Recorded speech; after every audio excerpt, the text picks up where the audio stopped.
Ford renouvelle son ludospace, le Tourneo Connect, une troisième génération conçue en partenariat avec Volkswagen. Karadziak vous le présente.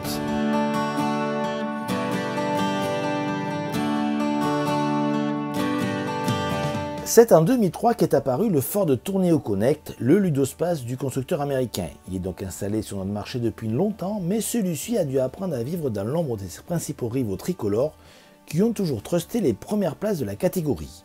Mais depuis le début d'année, les choses pourraient changer puisque Stellantis a en effet décidé que ces trois ludospaces, à savoir le Citroën Berlingo, l'Opel Combo Life et le Peugeot Rifter, ne seraient disponibles qu'uniquement en électrique, de quoi laisser la place à la concurrence et notamment à Renault avec son Kangoo ou Volkswagen avec le Caddy. C'était sans oublier Ford qui dévoile aujourd'hui son nouveau Tourneo Connect qui devient un cousin du Caddy.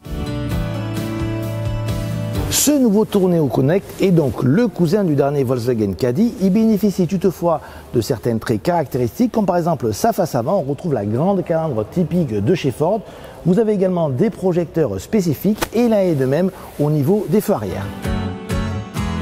La similitude avec le Volkswagen Caddy se retrouve également à l'intérieur avec une planche de bord strictement identique. Vous aurez droit, suivant les finitions, à une instrumentation analogique ou numérique.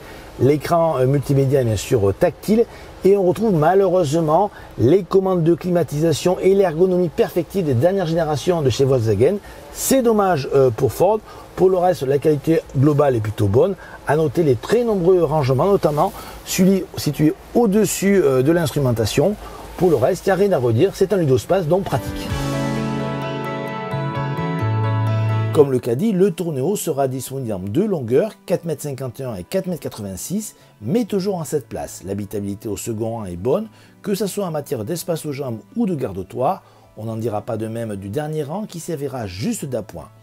Pour ce qui est du volume de chargement, il faudra faire des choix, notamment en version courte, car avec 7 passagers, celui-ci ne pourra transporter que peu de choses avec une contenance de seulement 191 litres. Logiquement, c'est beaucoup mieux en 5 places avec 1273 litres et le coffre devient même une soute avec 2556 litres en version 2 places. En configuration longue, celle que nous avons aujourd'hui devant les yeux, la capacité de chargement augmente logiquement en étant compris entre 446 et 3105 litres. On peut toutefois regretter que la modularité soit aussi complexe car la banquette n'est pas escamotable et il est nécessaire de l'extraire, d'où des problèmes de stockage, peu pratiques au quotidien.